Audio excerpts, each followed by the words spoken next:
En hipófisis, como en varios, varios capítulos como en varios capítulos de la endocrinología, se describen tumores o nódulos, en este caso se van a llamar adenomas, ¿no?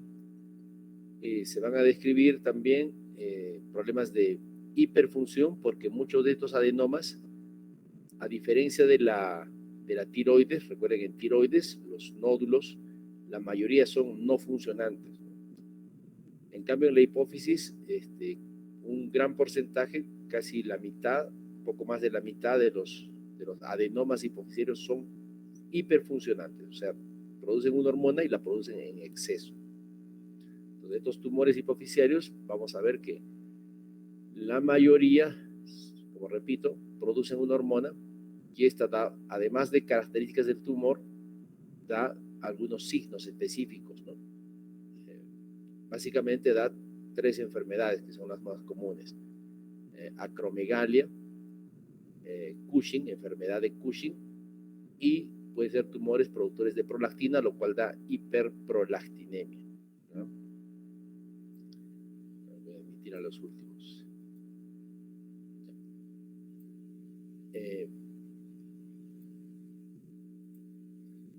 Obviamente los tumores se ubican en la silla turca, ¿no? Acá esta es una fotografía, ¿no? Una necropsia donde se observa la silla turca, ¿no? Que como ustedes se recuerdan se encuentra en la fosa media del cráneo, anterior, media y posterior, ¿no? En la silla turca del esfenoide, ¿no? Acá se ve un detalle que vamos a ver después. Este es el nervio óptico, ¿no? Y cómo este tumor comprime el nervio óptico, porque hay que recordar que la base de la silla turca es ósea, ¿no? Entonces, generalmente crecen hacia arriba, y hacia arriba está el nervio óptico, ¿no? Vamos a aceptar a los últimos.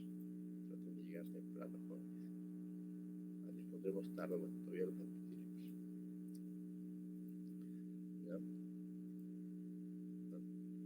Entonces, estos tumores, como vamos a ver, pueden ser adenomas de tejido hipofisiario, pero también hay que recordar que acá en esta zona hay glía, hay tejido nervioso, por tanto, pueden desarrollarse también tumores que no son del tejido hipofisiario, ¿ya? Que no son del tejido hipofisiario.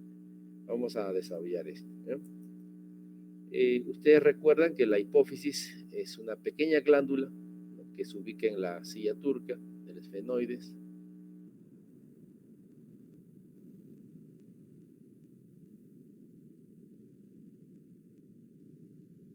Acá está, ¿no es cierto? Sus relaciones, bueno, este es un corte sagital que nos permite ver de perfil. Imágenes como estas se pueden ver en la resonancia, y hay que distinguir que la silla turca, ¿no? Es parte del hueso esfenoides. Delante de la hipófisis y abajo se encuentra el seno esfenoidal, ¿no? Seno esfenoidal. En sus caras laterales, vamos a ver después, está el paquete vasculonervioso, ¿no? Por donde pasan las carótidas. Esta ubicación, vamos a ver después, que nos permite un acceso terapéutico quirúrgico, ¿no? Que en lugar de irnos por acá, atravesar todo esto para llegar a la hipófisis, los neurocirujanos actualmente utilizan esta vía, ¿no? Porque delante del seno esfenoidal está el seno nasal, y acá adelante ya está la nariz, pues, ¿no es cierto? Entonces utilizan esta vía nasal, ¿no? Para ingresar. Acá rompen este pequeño hueso, ¿no? Parte del esfenoides, que es delgado, entonces se rompe acá también y ya estás en la hipófisis, ¿no? Esto es importante por ese motivo. Sabemos también por anatomía y fisiología que la hipófisis se divide en 2 partes, ¿no? La adenohipófisis o hipófisis anterior, y la neurohipófisis, ¿no? O hipófisis posterior, ¿no?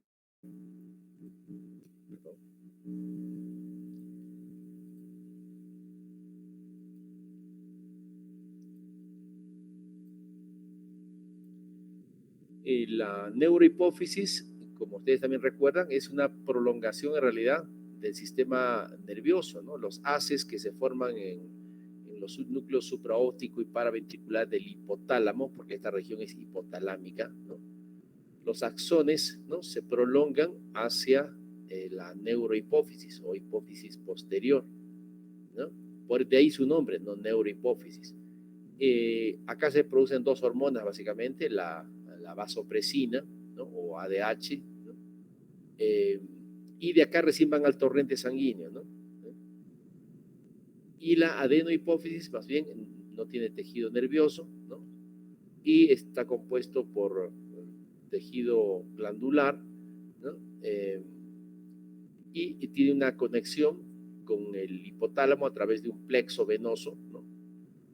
Y a través de este plexo venoso, ¿no? Las hormonas que se producen en estos núcleos hipotalámicos van hacia la hipófisis para estimular o inhibir las hormonas que se producen, ¿no? También hay que recordar, acá está el plexo venoso, acá están fíjense, los axones, ¿no? Que se prolongan hacia la neurohipófisis o hipófisis posterior. Hay que recordar que en la hipófisis anterior se secretan varios grupos hormonales, ¿no? Acá están las células antes se dividían solamente en acidófilas y basófilas, porque inicialmente los tejidos que se extraían de acá, ¿no? Se sometían a tinciones ácidas o básicas, ¿no? Que daba esa característica. Actualmente la clasificación ya se puede decir que es por tipo celular, ¿no? Existen células lactotrofas, ¿no? Que obviamente producen prolactina. También existen células indiferenciadas, por si acaso, acá, que se van transformando a estas células, ¿no? Por mensajes genéticos, ¿no? Hay genes que hacen que la célula indiferenciada acá se transforme, ya sea a cualquiera de estas células, ¿no? Tenemos las somatotrofas, que son las que producen hormona de crecimiento. Acá vamos a utilizar esta terminología en inglés porque así se utiliza. La GH, la Growth Hormone se simplifica como GH, ¿no? Para efectos en los libros en español inclusive está así como GH, la conocemos como GH. Tenemos células tirotropas, ¿no? Que van a producir tirotropina, o también se llama, recuerden acá, TSH, ¿no? TSH, esto es tirotropina, TSH. Células gonadotropas, ¿no? que van a sintetizar hormona luteinizante o LH, ¿no? LH. Y hormona folículo estimulante, FSH, ¿no? Vamos a utilizar esos términos de ahora en adelante. Se llevan, como les digo, del inglés, pero en español se siguen utilizando, ¿no? Incluso cuando yo pido laboratorio, pido TSH, ¿no? No pido hormona, no pido HET, ¿no? Pido TSH, ¿no? Que familiarizarse. Y las corticotropas que estimulan corticotropina, o también se llama, por si acaso, ACTH, de las siglas adrenocorticotropina hormone, ¿no? Adrenocorticotropina hormone, ACTH. Entonces eso primero para no confundirnos, ¿no? Entonces acá tenemos GH, la prolactina se sintetiza como PRL, la tirotropina TSH, hormona luteinizante LH, esta FSH y esta ACTH, ¿no? Entonces, para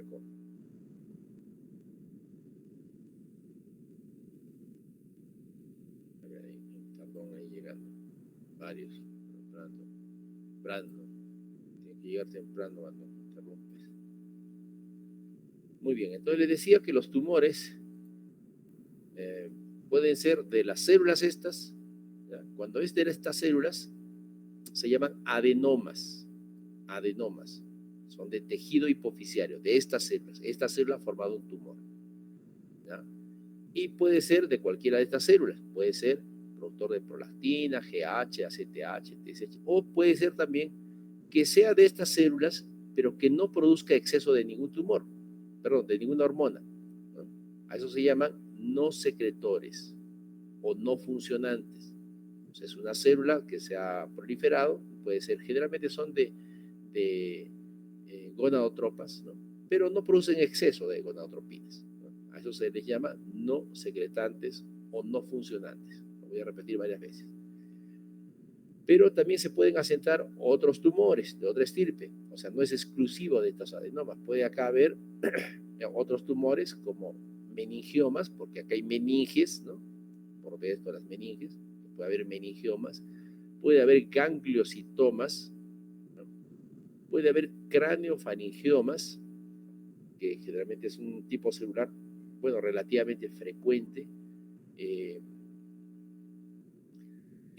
son células indiferenciadas o diferenciadas, pero en otro tipo de tejidos, ¿no? Y esos craneofaningiomas se localizan en hipotálamo generalmente, a veces abarcan tallo hipoficiario, este es el tallo por si acaso, y abarcan también a veces toda la hipófisis, son tumores grandes generalmente. Puede haber cánceres, neoplasias, de todas estas células que hemos visto, ¿no? Podemos ver cáncer, germinomas, teratomas, sarcomas, condromas, ¿no? El cáncer pituitario existe, pero es sumamente raro, ¿no? Casi no hay cáncer de estos adenomas, no hay cáncer, es raro. También pueden asentarse tumores metastásicos, ¿no? O sea que un tumor, por ejemplo, de mama, ¿no? Puede hacer metástasis a la hipófisis, ¿no? Está bien vascularizado. Un carcinoma de pulmón puede hacer metástasis acá, ¿no? Se ve también, es raro también, ¿no? Es raro, pero puede haber metástasis a estas zonas. También puede haber procesos inflamatorios que asemejan masas, ¿no? Por ejemplo, tuberculosis, un granuloma acá, ¿no? Existe. Bueno, pero también hay que decir que estos casos son raros y que son casos clínicos. Bueno, recuerden cuando presentan casos clínicos en los hospitales, ¿no? Siempre se presenta lo más raro, ¿no? Entonces, yo vi algunos casos de tumores, granulomas acá, ¿no? Y otras enfermedades que son las que siempre están en el diagnóstico diferencial de todos los tumores, ¿no? Que son sarcoidosis, histiocytosis, ¿no? Hipofisitis es también otra, otra enfermedad, otra alteración que asemeja una masa hipofisiaria. El término ya nos dice que es una inflamación de la hipófisis. Generalmente está causado por autoinmunidad. O sea, se generan autoinmunidad contra estas células, ¿no? Y obviamente produce una reacción inflamatoria que hace efecto de masa. Casi todo hace efecto de masa acá porque es pequeño. Hay que recordar que esto mide solamente 1 centímetro, ¿no? 1,5 centímetros de diámetros, ¿no? Entonces, cualquiera de estas enfermedades causa, pues, efecto de masa. Hay otras lesiones también quísticas que son congénitas, quiste de Rathke, ¿no? Quiste dermoide, quiste aracnoide. Puede haber también, recuerden que acá hay estructuras vasculares, también puede haber aneurismas, ¿no? He visto casos, ¿no? Que pensábamos que era un tumor y era un aneurisma que justo se ve ubicado acá en esta zona, probablemente de estas arterias, ¿no? De la arteria hipofisiaria superior o de la arteria hipofisiaria inferior, ¿no? Un aneurisma acá, ¿no? Todos pensamos que era un tumor, pero cuando le hicieron la resonancia, ¿no? Se vio que era un aneurisma. Otra patología hipofisiaria, pero no da efecto de tumor, es la silla turca vacía. ¿Ah? ¿Qué quiere decir? Que está vacía, que no hay tejido hipofisiario. Es secundaria generalmente a dos patologías. Una es a que ha habido un tumor, por ejemplo, imagínense que un tumor, ¿no? Ese tumor altera la vascularidad, o sea, obstruye a las arterias, ya sea esta o esta, y el tumor se necrosa. Y después de necrosarse, obviamente se reabsorbe, ¿no? Y queda un espacio vacío, que se invade generalmente por líquido cefalorraquídeo que viene de acá arriba, invade todo. Y cuando le hacen tomografía, ¿no? Se ve suero líquido, ¿no? Silla turca vacía. Generalmente ha sido secundaria a un tumor. La otra causa es espontánea, pero en realidad no es tan espontánea, porque acá hay un diafragma que se llama el diafragma celar, ¿no? Que es el que controla el líquido cefalorraquídeo que va a ingresar. Ese diafragma se altera por enfermedades congénitas, genéticas, ¿no?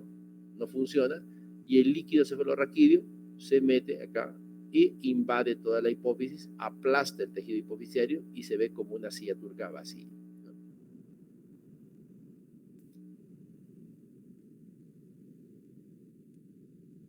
A esto sí ya les pongo tarde, ¿no? Carol Meléndez.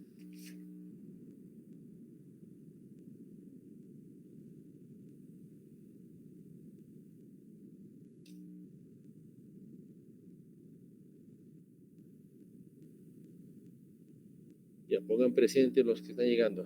Pongan presente y digan, estoy llegando tarde. ¿Sí?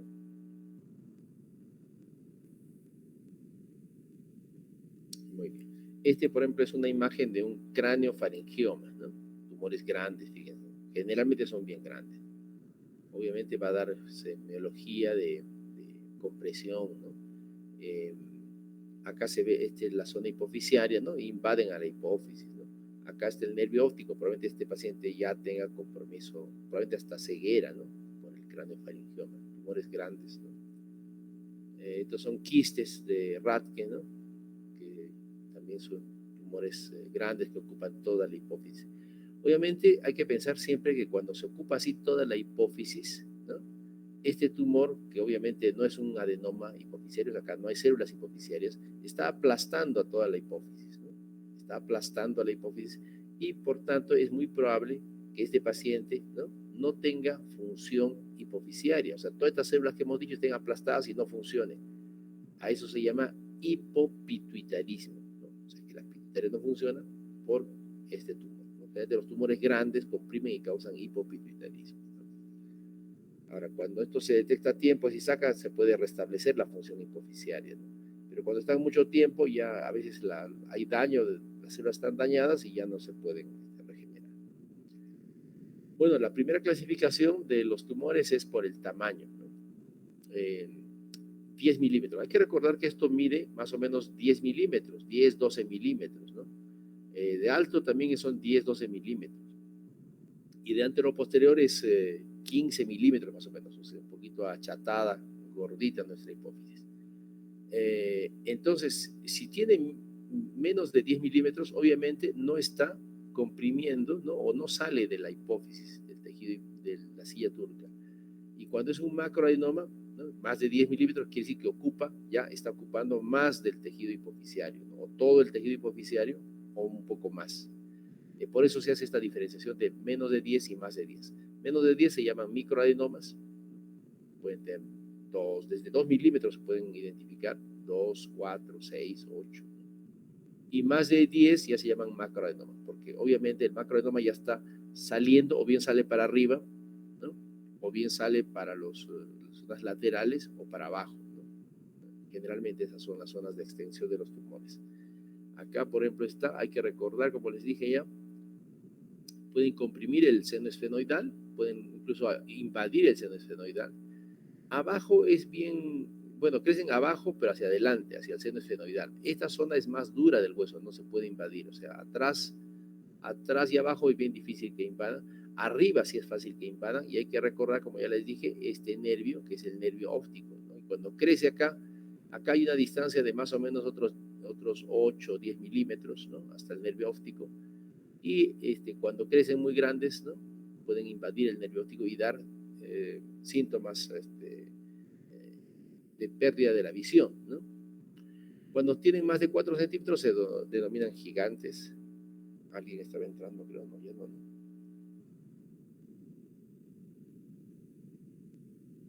Ya.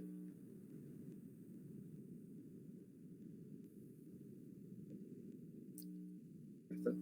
Mira, acá, por ejemplo, acá, lo primero que cuando vemos una resonancia hay que ubicar el seno esfenoidal, ¿no? Y rápidamente, arriba y atrás está la hipófisis. Acá debería estar la hipófisis, pero acá, fíjense, está invadida por una tumoración, ¿no? Grande, que probablemente acá mide unos 2 centímetros y acá mide unos 4 o 5. Entonces, estaríamos hablando de un tumor gigante, ¿no? Acá también, acá se ve la silla turca, fíjense, ¿no? Y se ha invadido un poco el seno esfenoidal y ha crecido hacia arriba, ¿no? ¿Por qué crece más hacia arriba? Porque es el espacio que está vacío, pues, ¿no? No hay hueso hacia arriba. Miren, ¿no? Grande, ¿no? Con un borde calcificado inclusive, ¿no? Tumores hipofisiales. Bueno, les decía, la otra clasificación es podríamos pasar más claro, por exceso de funcionamiento, exceso de hormona. ¿No? Bueno, se conoce como funcionantes. ¿No? Y los otros que tienen células hipofisiarias, pero no son hiperfuncionantes, o no funcionantes. Mire, 30%, incluso hasta más ahora, se está encontrando hasta más del 30% no funcionantes. También por el uso, porque cada vez tenemos más acceso a tomografías, resonancias, ¿no? Eso hace también que se detecten más nódulos.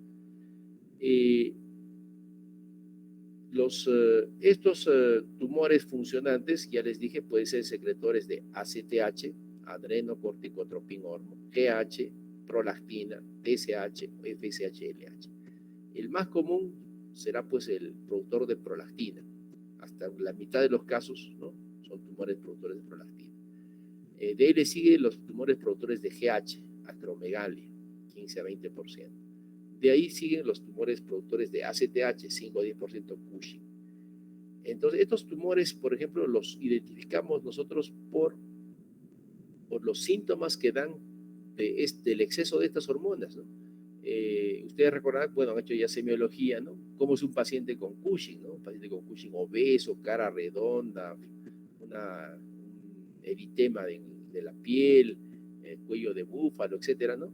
Entonces, en este paciente sospechamos que tenga, le hacemos tomografía y encontramos un tumor, ¿no? El Cushing generalmente tiene tumores pequeños.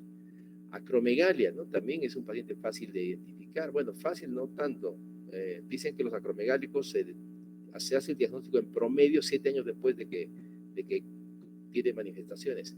Eso es porque los cambios físicos son progresivos, pero son muy lentos, ¿no? Porque son cambios óseos. Entonces, a veces el paciente no se da cuenta, ¿no? Salvo pues salvo que un familiar, un amigo lo vea de mucho tiempo, ¿no? Y le dicen, mira, has cambiado, ¿no? O el médico, pues el médico lo ve y rápidamente se da cuenta, ¿no? Le pide una tomografía o resonancia y le encuentra un tumor hipofisial. Y la hiperprolactinemia también tiene características clínicas que vamos a ver después. Tumores productores de TSH, fíjense, raros, 1%, y de FSH-LH menos de 1% todavía, o sea, muy raros, muy raros. Le decía que actualmente estamos encontrando más tumores no funcionantes porque se hacen tomografías por diversos motivos, ¿no? O sea, un paciente tiene dolor de cabeza y le hacen tomografía actualmente, entonces, y no tiene ninguno de estas características. Prácticamente, o sea, no tiene signos de Cushing, ni de acromegalia, ni signos de hiperprolactinemia, ¿no? Y le encuentran generalmente incidentalmente, o sea, incidental quiere decir que le toman la tomografía por otro motivo e incidentalmente le encuentran un tumor. A esto se llaman incidentalomas. El término existe. Cuando yo lo aprendí por primera vez pensaba que me estaban bromeando, pero no es broma. Existen los incidentalomas que se encuentran, son tumores que se encuentran incidentalmente. ¿No? Le decía que este porcentaje está aumentando porque se está haciendo cada vez más tomografías por diversos motivos y a veces se encuentra incidentalmente, repito, tumores hipofisiales, ¿no? A veces ni siquiera dan síntomas ni molestias, ¿no? ¿Cuál es la etiología de los adenomas? Esta es una pregunta difícil de responder. Los pacientes quieren saber por qué me dio a mi doctor un tumor hipofisiario, ¿no? Estas son las causas principales, fíjense. Lo primero que hay que saber acá es que el 95% son esporádicos, debido a una mutación somática de las células hipofisiales. ¿Qué quiere decir esporádico? Que no hay ningún factor familiar, ¿no? O sea, que aparece, ¿no? O sea, en cualquier persona, ¿no? O sea, ¿por qué me dio a mí? Bueno, te tocó, pues hiciste estas alteraciones somáticas, ¿no? Que sí tienen fondo genético, o sea, hay genes detrás de esto, ¿no? Sí. Hay genes detrás de esta mutación, ¿no? O sea, tus genes tienen alguna alteración, ¿no? Especialmente la GENAX, varios genes acá involucrados. No vamos a ahondar en esto porque estamos haciendo ya clínica. Cuando hacemos fisiopatología, etiopatogenia, ahondamos un poquito más, pero lo importante es saber que son espontáneas, alteraciones genéticas no heredables, no es que se hereden, ¿no? Te puede tocar a cualquier persona y le forma un tumor. Fíjense, la mayoría de los casos.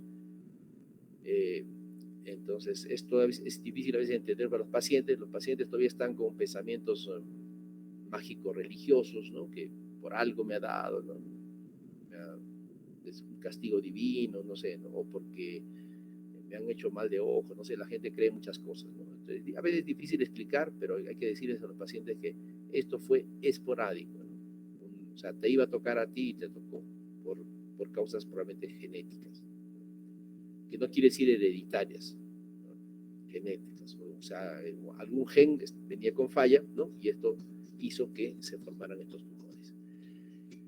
Dentro de estas mutaciones somáticas también está esta enfermedad que es el McCune-Albright, ¿no? Que viene con una falla en los receptores hormonales, ¿no? En la proteína G de los receptores hormonales, ¿no?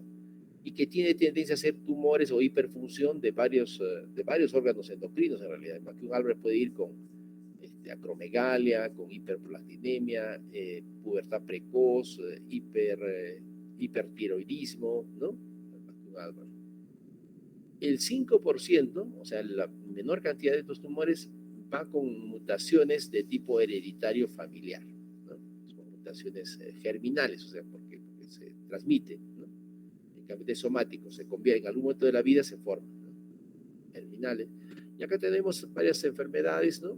Bueno, tenemos el adenoma familiar, ¿no?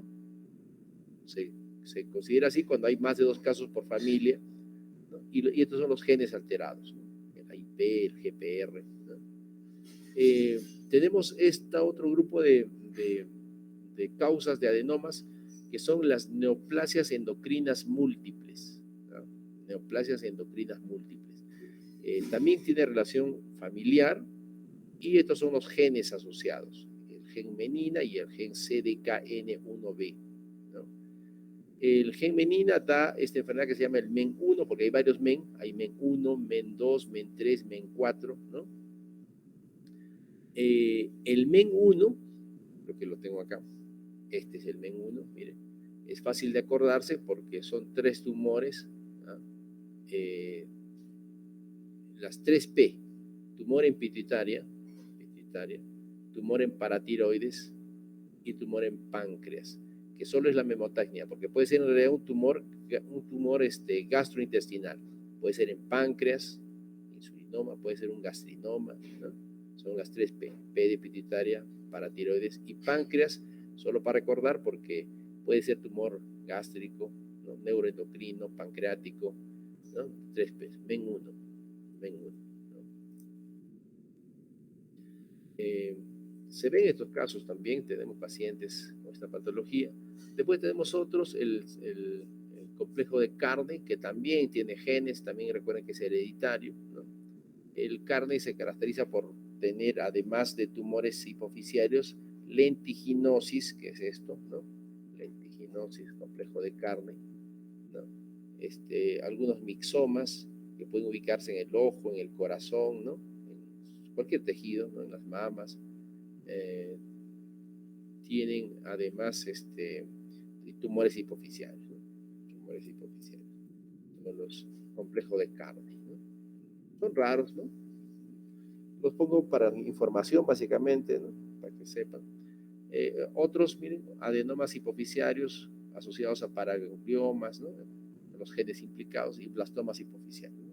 Pero recuerden que esto es 5%, o sea, generalmente tenemos estos diagnósticos. Antes el McCune-Albright le decía, ¿no? Va con otras enfermedades endocrinas, como pubertad precoz, hipertiroidismo, y se asocia a manchas café con leche, displasia fibrosa ósea, ¿no? Muy bien, vayamos a las... perdón, me olvidé de marcar mi entrada.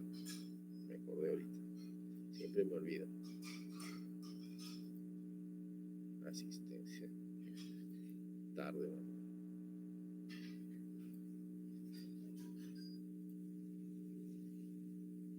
Bueno, más tarde que nunca. Yo soy el tardón esta vez. Tumores hipoficiarios. Conferencia, clases y conversaciones. Tardas. Bueno.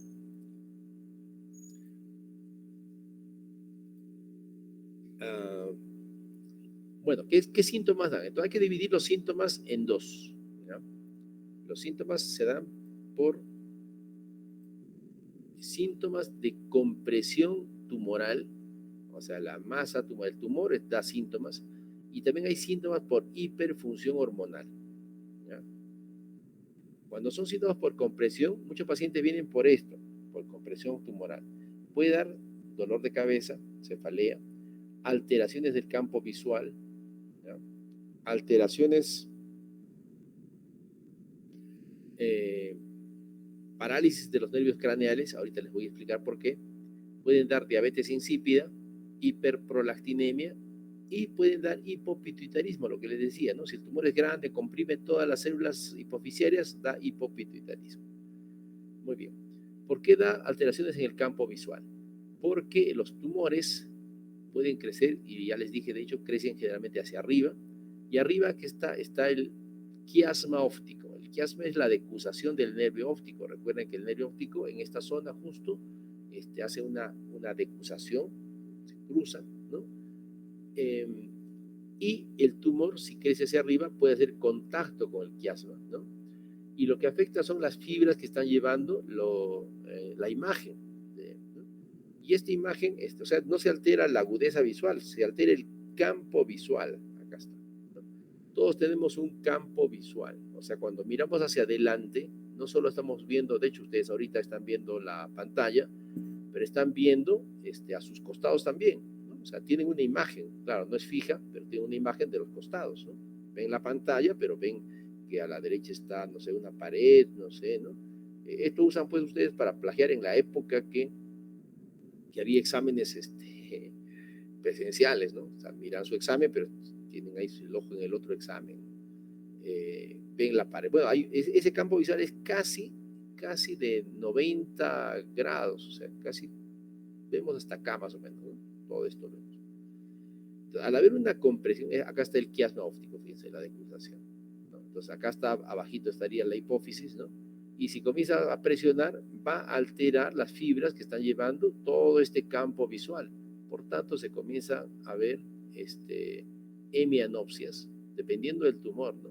Si el tumor recién está comprimiendo, se ven cuadrantopsias, ¿no? Cuadrantanopsias, bueno, son sinónimos, creo. Comienzan a ver, esto es difícil de distinguir, ¿no? El paciente dice, doctor, no sé, estoy medio mal de la vista, no estoy viendo bien. Lo que está viendo es que hay una sombra que comienza a ponerse opaca, oscura. Y ya cuando hay hemianopsias, el paciente ya se da cuenta, ¿no? Porque esta hemianopsia puede ser hemi, exactamente la mitad, pero también tiene grados, ¿no? Primero será afectación un poquito, después va avanzando, hasta que puede provocar ceguera. Y cuando va al oftalmólogo, a veces el oftalmólogo, la clásica es que le hacen mirar pues al frente, ¿no es cierto? Lea las letritas, ¿no? Y se lee todas las letras, ¿no? Porque no es un problema de agudeza, ¿no? Entonces, a veces muchos optómetras, ¿no? Lo pasan por desapercibido, ¿no? Tú vas ¿cómo se llaman estas empresas que hacen lentes, ¿no? El optómetro te mide, dice, lee adelante y lee perfecto, ¿no? Pero recién el oftalmólogo con cierta experiencia se da cuenta que el problema está en el campo visual, ¿no? Hay equipos que miden el campo visual, pero es muy sencillo también, ¿no? Tú le pones, le dices que mira al frente y le vas poniendo un lapicero o algo al costado, ¿no? Y el paciente debe notar. De hecho, ustedes pónganse a ver un lapicero, ¿no? Y de hecho, miren a la pantalla y en algún momento va a aparecer el lapicero, ¿no? En algún momento ustedes no ven el lapicero y van avanzando y notan que está ahí el lapicero mirando, manteniendo la mirada sobre la pantalla, ¿no? Entonces, así se evalúa el campo visual. Entonces, se puede hacer clínicamente en el consultorio, ¿no? Es parte del examen físico. Hay equipos para esto, pero se puede hacer en el consultorio, ¿no? Y también para arriba, ¿no? Se le dice, mira para, claro, sí, depende de cuánto cabello tengas hacia adelante, ¿no? También se puede hacer hacia arriba, ¿no? Y en algún momento va a aparecer, pues aparece el lapicero, la imagen. Entonces, esta es la principal alteración. La otra alteraciones del campo visual. La otra alteración, les decía, nervios craneales. ¿Por qué? Esta es la imagen hipofisiaria, ¿cierto?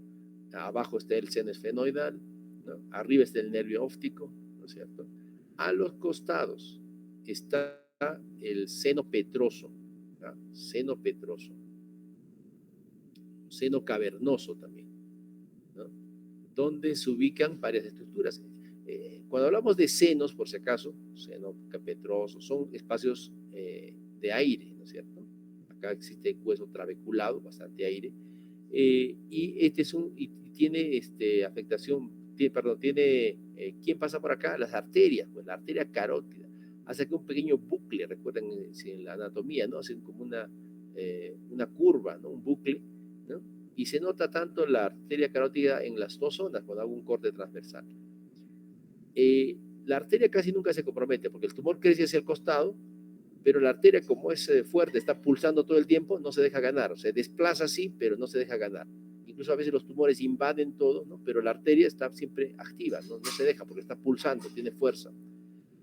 Si el tumor crece acá, estas estructuras que ven acá, a la región más lateral, son los nervios motores, ¿no? Tercer par, cuarto par, recuerden, los pares craneales. Tercer par, cuarto, quinto, sexto par. Están por acá, pasan por acá. ¿Ah? Y al otro lado también. Entonces, si el tumor es grande y crece hacia el lado lateral, puede comprimir estos nervios, ¿no? Acá está también, acá está la hipófisis normal, acá está la carótida en imagen, ¿no? Y acá se agranda y en forma lateral a la carótida están estos nervios, ¿no? Los nervios de pares craneales tercer, cuarto, quinto y sexto, ¿no? Que como ustedes recuerdan, son nervios motores oculares, ¿no? Y si el tumor crece hacia esta zona, puede afectar y da alteraciones de los pares craneales, sea del tercero, del cuarto, del sexto, ¿no? Que son los principales de movimientos oculares. Entonces, por esta manifestación también podemos encontrar tumores hipoficiarios, ¿no? Como han visto, la imagen es sumamente importante en los tumores hipoficiarios, ¿no? Es sumamente importante. Usamos generalmente la resonancia, pero si no hay plata, tenemos que luchar con la tomografía, que también se puede ver dependiendo de la calidad de la tomografía, pero lo mejor es la resonancia. O sea, lo que les dije para la tiroides, por ejemplo. Para la tiroides, les repito, como quien repasa, lo mejor es la ecografía. En cambio, para la hipófisis, lo mejor es la resonancia. Y fíjense cómo se ve claramente acá la hipófisis, ¿no? Les decía, es un poco achatadita, aplanada, ¿no? Este diámetro mide 1,5 más o menos, ¿no? Acá se ve claramente el tallo hipoficiario, y se ve también el quiasma óptico. Entonces, esta es una tomografía, perdón, una resonancia normal, ¿no? Ven claramente. El seno cavernoso, acá está, ¿no? Los senos cavernosos. La arteria carótida interna se ve claramente también en su bucle, incluso se ve acá y se ve más arriba. Abajo se ve el seno esfenoidal, ¿no? Acá otra vez lo mismo, ¿no? Pero señalado ya, ¿no? Acá se ve la carótida, fíjese, acá y acá también, ¿no? El bucle de la carótida interna. La hipófisis se ve claramente, ¿no?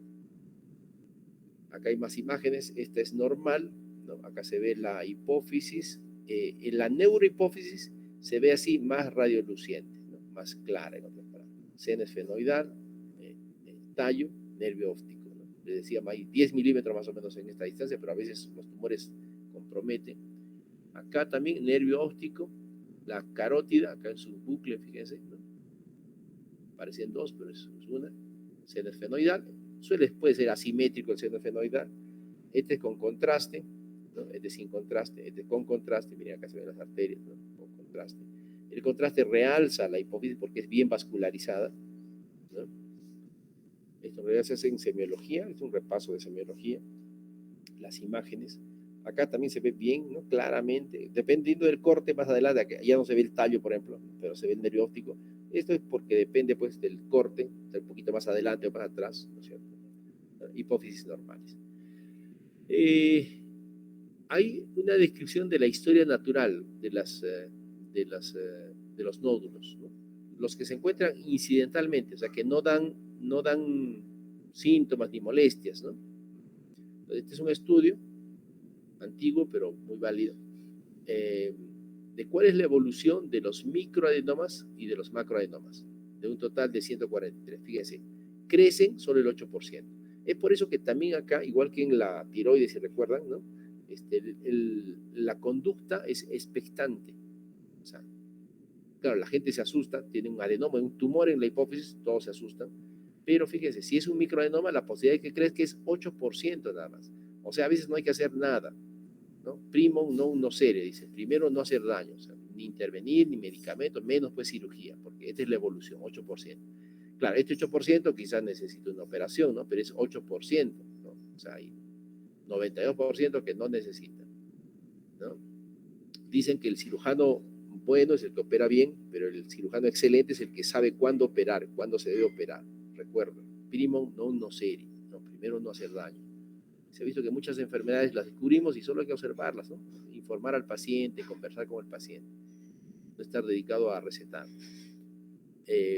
Disminuyen, mire, ¿no? O sea, disminuye inclusive, ¿no? O sea, más o menos el 7% disminuye el tamaño. No cambia la mayoría, 123, casi diría el 80%, ¿no?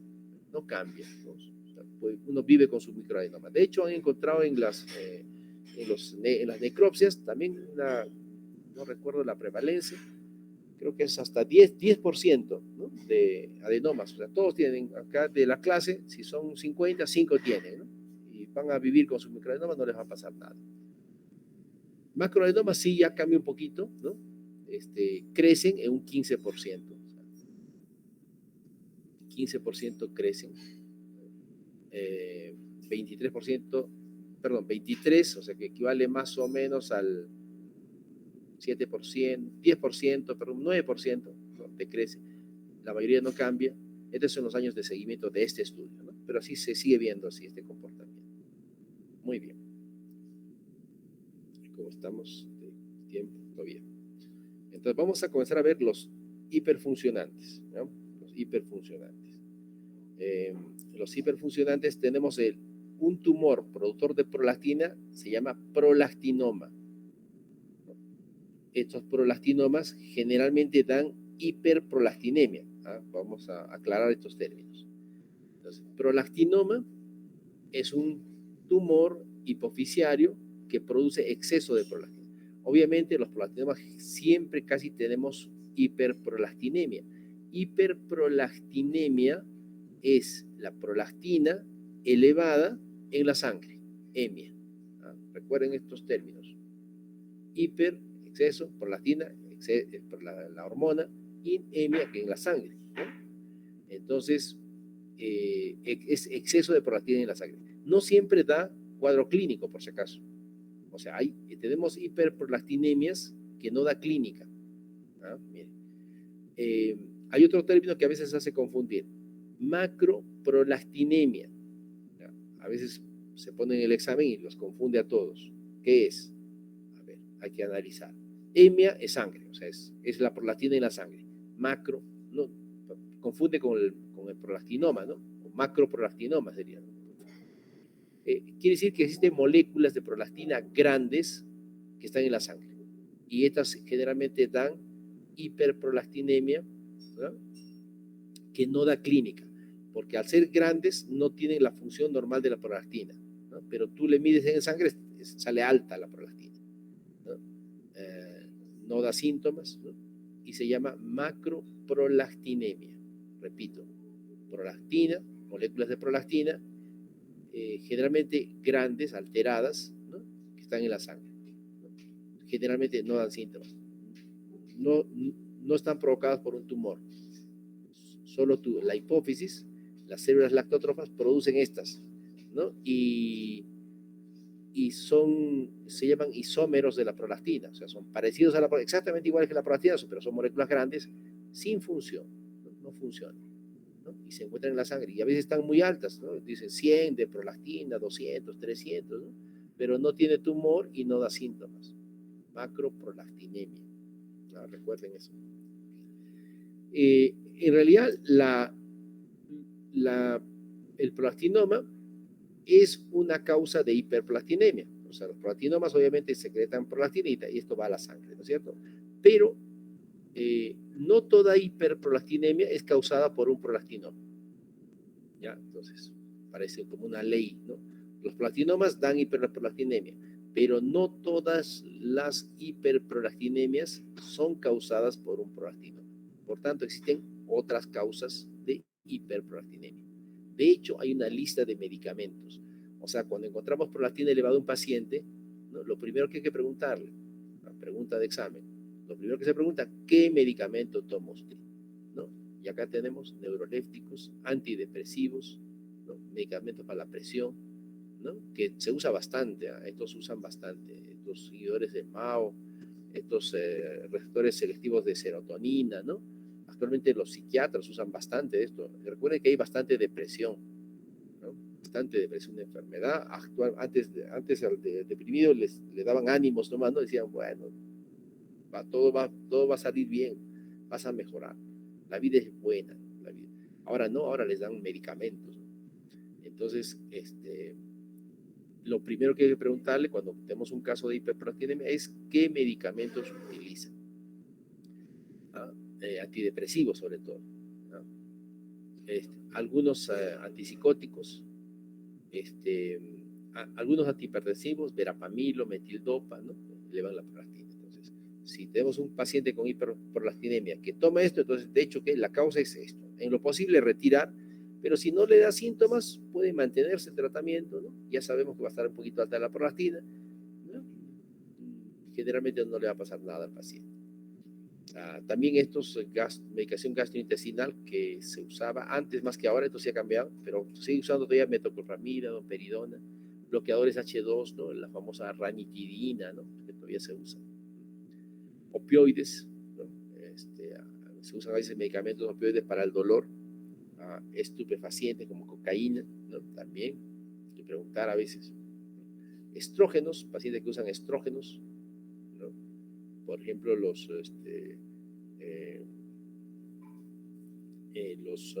homosexuales, ¿no? Trastornos de identidad de género, ¿no? Usan, ¿no? Estrógenos, ¿no? Se ponen estrógenos estos chicos que quieren ser chicas, ¿no? Se ponen cantidades altas de estrógeno, ¿no? Se ponen, la inyección que es diaria, la inyección que se pone mensual, ellos se ponen diaria, ¿no? Casi nunca van al médico, ellos entre grupos, en grupos y en las redes, ¿no? Se comunican, se dan información, dice, ponte estradiol valerato, ¿no? Una ampolla diaria se pone, ¿no? Y se ponen, y luego hacen hiperplastinemia. Estos son inhibidores de proteasas que se usan en pacientes con VIH, ¿no? Entonces, fíjense, hay bastantes medicamentos. Entonces, lo primero, preguntar qué medicamentos usan. Segundo, hay que ver si tiene alguna lesión en el pecho, en la región de la mama. Cualquier lesión en la región de la mama, ¿no? Puede causar hiperproteinemia, estimulación de la mama, ¿no? O sea, la mama, no sé, la misma paciente puede, al revisarse la mama, ¿no? Se estimula y puede provocar hiperprolactinemia. Si la paciente en la noche se revisa la mama o en la mañana y va después al laboratorio, le van a encontrar prolactina alta. Cualquier estimulación, ¿no? De los novios entusiastas también a veces producen hiperprolactinemia. Cualquier, bueno, lo otro es estrés, fíjense, estrés. Pues claro, acá hay que recordar que, por ejemplo, la prolactina se estimula por la lactancia, pues, ¿no? El niño lacta y se estimula la prolactina, ¿no? Entonces, obviamente cuando el niño está lactando existe elevación de la prolactina. El embarazo, ¿no? Bueno, el embarazo y la lactancia. Factores psicológicos también, el estrés se ha visto que eleva un poco la prolactina. Sin embargo, estos valores de esta elevación de la prolactina no suele ser tan importante. El valor normal de prolactina es más o menos 20, o sea, hasta 20 es normal, y estas alteraciones o estas condiciones suben hasta al doble, 20, 30, 40, generalmente no más de 50. Cuando tenemos prolactina más de 50, recién pensamos en un tumor hipoficial. Otras, el hipotiroidismo, la insuficiencia renal crónica, cirrosis, insuficiencia adrenal, pseudociesis, que son pseudoembarazos, mujeres que es un trastorno psiquiátrico, que quieren embarazarse y aparentan embarazo, ¿no? Ovario poliquístico también puede subir prolactina, ¿no? El hipotiroidismo lo sube por la siguiente razón. Hay que repasar, la prolactina es una hormona que, como ustedes saben, se produce en la hipófisis. Es estimulada por bueno, es inhibida, hay una acción inhibidora por la dopamina hipotalámica, que la tiene siempre a raya, o sea, la tiene siempre que no haya secreción, ¿no? Solamente en el embarazo se libera esto, ¿no? Para producción de la leche, la función de prolactina es básicamente dar leche, producir leche, ¿no? Y existe un estimulante que es la TRH, que es la hormona releasing de la tirotropina, ¿no? La que se produce en el hipotálamo. Hay que recordar que cuando hay hipotiroidismo, ¿no? Primario, se estimula la TSH y se estimula también la TRH. Y al estimularse la TRH, esta, como ven, estimula a la prolactina. O sea, hiperprolactinemia por hipotiroidismo primario tiene que ser. Primario. Acá más causas de hiperprolactinemia. ¿Ya? ¿Cómo estamos de tiempo? Sí, ya les dije, lactancia, embarazo, ¿no? Eso es algo que hay que pensar siempre. A veces vienen con prolactina alta y están embarazadas a las pacientes, ¿no? Embarazo. Todavía no lo saben a veces, ¿no? Por eso que viene. Actividad física, ejercicio, ¿no? O sea, cuando se toma la prolactina hay que decirle que no haga pues ejercicio ese día, y perdón que hacen ejercicio todas las mañanas, ¿no? Hay que decirle que ese día no haga, o venga, se haga la muestra y después haga el ejercicio. Estimulación mamaria ya dijimos, fármacos ya dijimos, enfermedades generales como falla renal, falla hepática. Esto porque la prolactina tiene depuración renal y hepática, entonces al haber una falla en la función, ¿no? Se eleva la prolactina. Hay que recordar, les recuerdo otra vez que la elevación de esta prolactina no es tan alta, o sea, pasa del rango, o sea, 20, digamos, lo normal está 20, 25, 30, no es tanto. Ya les dije, hipotiroidismo, ovario poliquístico y obviamente también prolactinomas, ¿no? Prolactinomas. También hay tumores que producen GH y prolactina, tumores mixtos, ¿no? También el Cushing puede producir un poco de prolactina, ¿no? Esto es importante, desconexión del tallo hipoficiario. Vamos, bueno, no tengo, bueno, acá.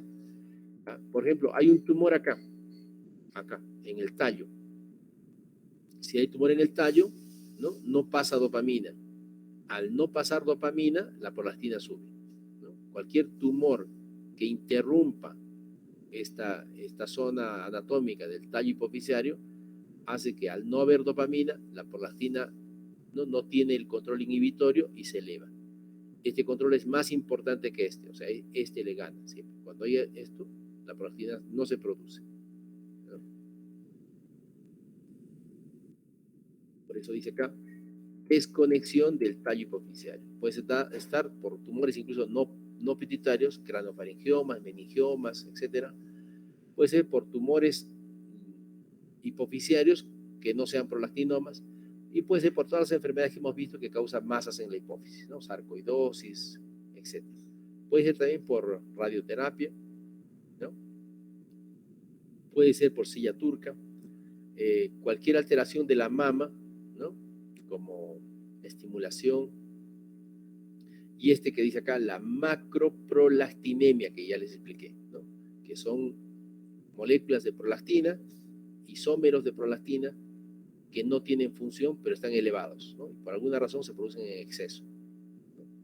Y cuando no todo esto es negativo, se llama idiopático, o sea, que no tengo pues la causa, ¿no? Que también hay pacientes así, tengo prolactina alta, hago todo esto y sigue alta y no tengo la causa idiopática. Acá ya les dije, ¿no? Tumores, pseudotumor cerebral, algunos neoplasias endocrinas múltiples, obvio, ¿no? Como el MEN1 que ya les dije, que puede ser tumor pituitario, que puede ser un prolactinoma, ¿no? MEN1 ya les dije, hipofisitis linfocítica, ¿no? Hay una inflamación en la hipófisis que altera el tallo y no pasa la dopamina, eleva la prolactina, ¿no? Dice muchísimas causas de hiperprolactinemia. Los prolactinomas son solo una de las causas. Los prolactinomas son 40 a 50% de los tumores hipofisiarios, o sea, es el más frecuente. Es más frecuente en mujeres, 10 a 1. Se presenta en mujeres más o menos jóvenes, de 20 a 50 años. Cuando ya pasan los 50 años, es igual la prevalencia entre varones y mujeres. Generalmente en mujeres se encuentran microadenomas. En los varones generalmente encontramos macroadenomas. ¿Por qué? Porque los síntomas son más frecuentes en mujeres. Acá está, los síntomas, la clínica. En la mujer, ¿tá? Principalmente galactorrea y alteraciones menstruales, ya sea amenorrea o oligomenorrea. Amenorrea, recuerden, es la falta de menstruación.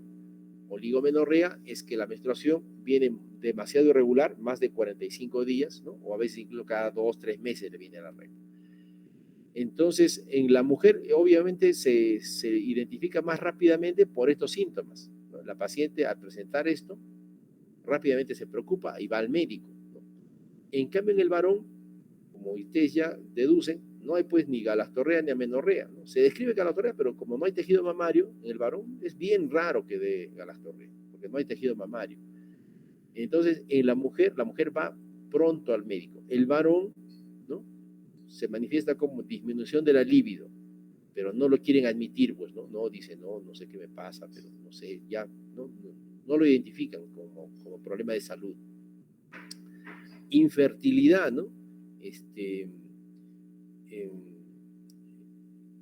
el paciente no puede tener niños, ¿no? Siempre le echa la culpa a la mujer, ¿no? Debe ser que la mujer se hace 100 chequeos, ¿no? Y el varón ninguno, ¿no? Entonces, infertilidad, ¿no? Es una causa. Bueno, a veces pues también el vecino colabora, ¿no? Y el esposo no se da cuenta, ¿no? Entonces, dice así. Bueno, eh, y bueno, ya cuando es grande el tumor, da alteración de campos visuales. Entonces, se dan cuenta que los síntomas acá no son muy manifiestos, acá rápidamente. Es por eso que los pacientes, las mujeres, se encuentran generalmente como microadenomas pequeñitos y en el varón ya se encuentra como macroadenomas, porque no hay manifestaciones, ¿no? O son muy discretas, el paciente no acude al médico, ¿no? En cambio, la mujer sí rápidamente actúa por galastorrea, rápido va al médico, ¿no? Doctor, ¿qué está pasando? Tengo secreción de leche por la mama, eso es la galastorrea. O tiene alteraciones menstruales, ¿no? Entonces, avisa rápidamente. Obviamente, la mujer que tiene esto también tiene infertilidad, porque hay que recordar que el exceso de prolactina, ¿no? Inhibe al eje gonadotropo, acá está, al eje gonadotropo, ¿no? O sea, inhibe a la GnRH, inhibe a la FSH y a la LH. Es por eso que una mujer que lacta, ¿no? Entonces, para ponerles un ejemplo muy rutinario, la mujer que lacta no menstrua, ¿no? La mujer que lacta no menstrua. ¿Por qué? Porque tiene prolactina elevada, ¿no? Entonces, la prolactina que ya les dije, produce la proteína de la leche, ¿no? Entonces, y mientras haya succión, se reestimula la prolactina y sigue produciendo, ¿no? Mientras el niño lacte y la mujer no regla. Es más, se utiliza como un método anticonceptivo. Si no regla, quiere decir que el eje gonadotropo está inhibido, ¿cierto? Eso pasa en la lactancia normal, fisiológicamente. Pero si un paciente tiene hiperprolactinemia por un tumor o por las razones que hemos mencionado, entonces también se va a inhibir el eje gonadotropa y la mujer no va a arreglar por la menorrea o oligomenorrea, ¿no? Por esa razón. ¿Cómo se hace el diagnóstico? Es sencillo, ¿no? Antes se hacía este famoso pool de prolactina, ¿no? Que se tomaban muestras cada 15 a 20 minutos, ¿no? Les repito, antes. Actualmente ya no es necesario. Se toma porque había mucha variabilidad, ¿no? Y uno tenía que estar viendo, ¿no? Si realmente la variabilidad se repetía en las muestras. Por ejemplo, me salía en una muestra 20, en otra 30, en otra 18, 22, ¿no? Entonces ya digo que está ligeramente elevado. Ahora ya no, las pruebas son bastante, la medición es bastante exacta, basta una prueba. Como les dije, lo primero que hay que hacer es ver si usa medicamentos, examen físico, si está embarazada, no todo lo que hemos dicho, ¿no? Como causas de hiperprolactinemia. Si todo esto es negativo, ¿no? Bueno, aquí también debo medirle a TSH para ver si es hipotiroidea, ¿no? Recuerden esto. Si todo esto está negativo, ¿no? Entonces sospecho de un prolactinoma, ¿no? Y si sospecho de un prolactinoma, la mejor forma, ya les dije, hacer resonancia magnética, ¿no? Y la resonancia me puede decir que es un microprolactinoma o es un macroprolactinoma. También podría ser negativo, ¿no? Puede estar que sea negativo. Y de hecho hay hiperprolactinemia sin prolactinoma, ¿no? O sea que he descartado todo esto, ¿no? Y me sale negativa la resonancia, no hay. Entonces, acá otra vez hay que descartar embarazo, todas las demás enfermedades, ¿no? Ahora, si tiene síntomas el paciente, ¿no? Obviamente, voy a decir que es una hiperprolactinemia idiopática, o sea, no encuentro la causa, ¿no? Y si sale negativa, si no hay síntomas, si no tiene síntomas, probablemente se trate de una macroprolactinemia, lo que les dije. moléculas de prolactina, ¿no? Grandes, que están en la sangre, pero no causan ningún síntoma negativo para síntomas. Muy bien. Esto es importante para el tratamiento, ¿no? Que lo vamos a ver después, o ahora mismo. Acá está, mire, acá está una imagen de coronal de la hipófisis. Acá no se ve normal la hipófisis, acá está el tallo, acá está el seno petroso o cavernoso, ¿no? Y acá no se ve nada, pero en el contraste, ¿no? Se ve el tumorcito. No sé si lo ven acá, ahí con la flechita, ¿no? Una imagen hipointensa, ¿no? Que es un microadenoma. Así se ven los adenomas. Acá también, mire, esta es la hipófisis, tallo, ¿no? Y acá se ve microadenoma también, probablemente, ¿no? Este medirá unos 3 milímetros más o menos, ¿no? 3 por 3, 3 por 4 puede ser. Acá, por ejemplo, ¿no? Si notan acá, este está muy grueso, ¿no?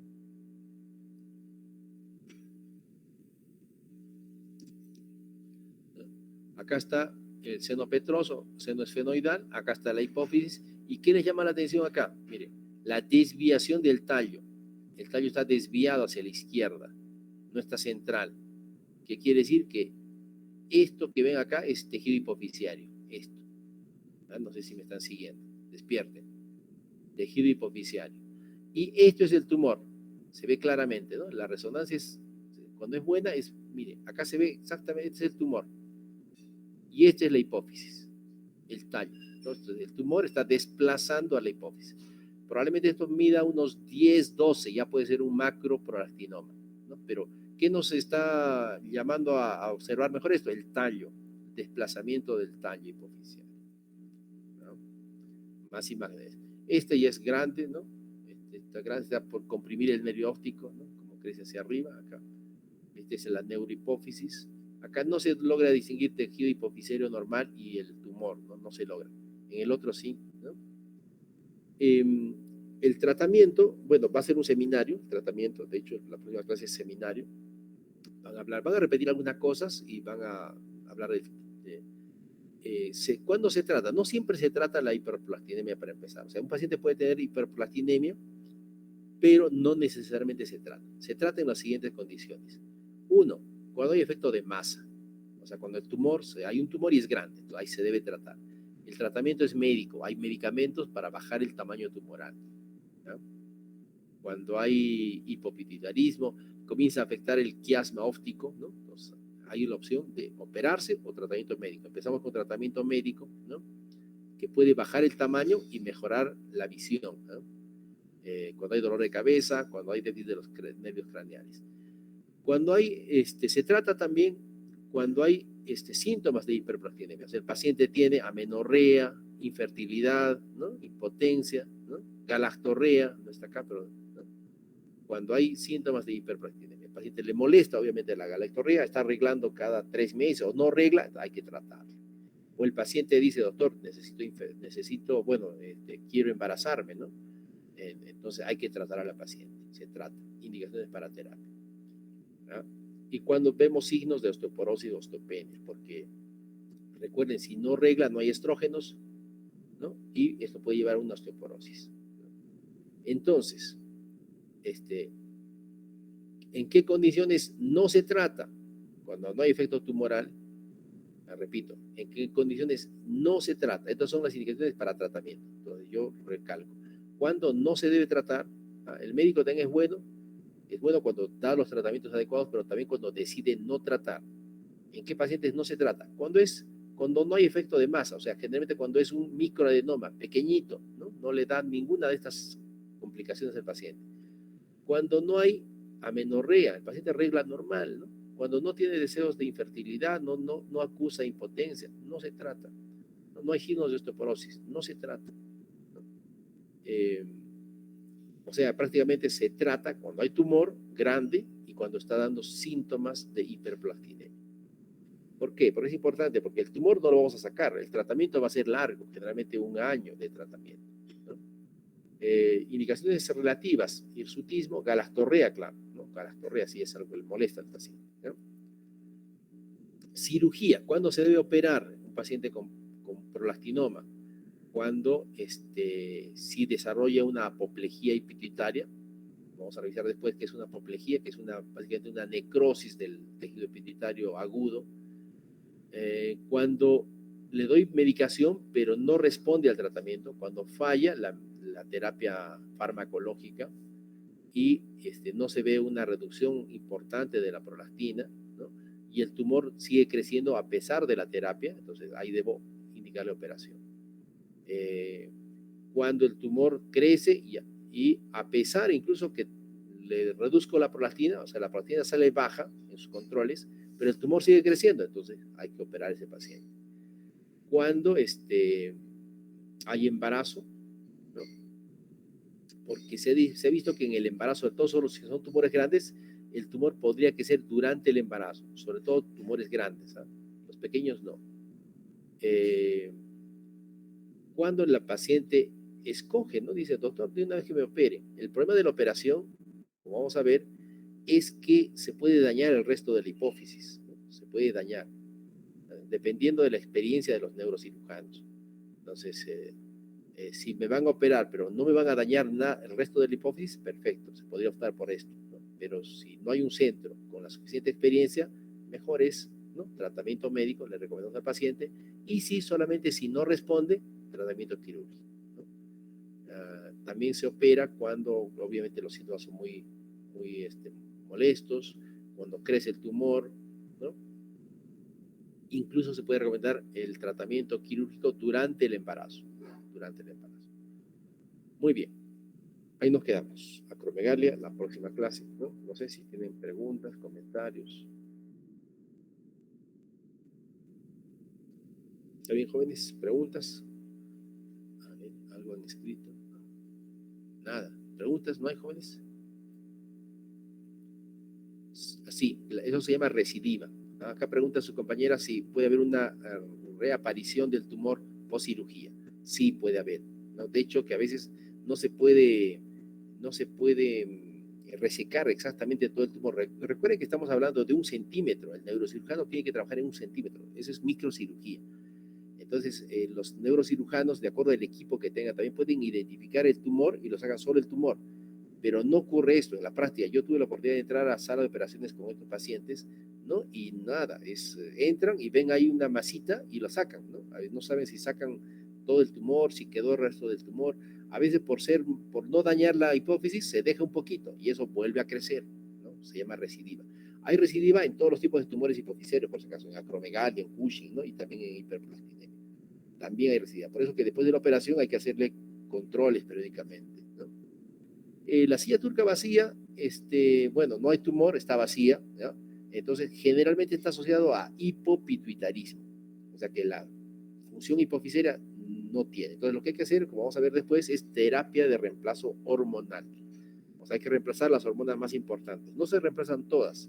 Las más importantes son la ACTH, que va a estimular a la producción de cortisol, entonces le damos un corticoide, y la hormona, el eje tirotropo, que la TSH, que va a estimular a la tiroides. Por tanto, este paciente no produce hormonas tiroideas y hay que reemplazar con hormonas tiroideas.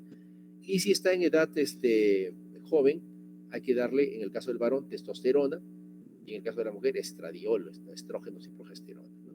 Así se trata la silla. Vamos a ver también el capítulo de tratamiento de hipopituitarismo. Y la silla turca vacía la dejas así vacía, ¿no? No hay problema, ¿no? Muy bien, jóvenes, gracias por preguntar, aclara siempre las cosas. Bueno, entonces, siendo horas avanzadas, nos despedimos. Voy a cortar la grabación.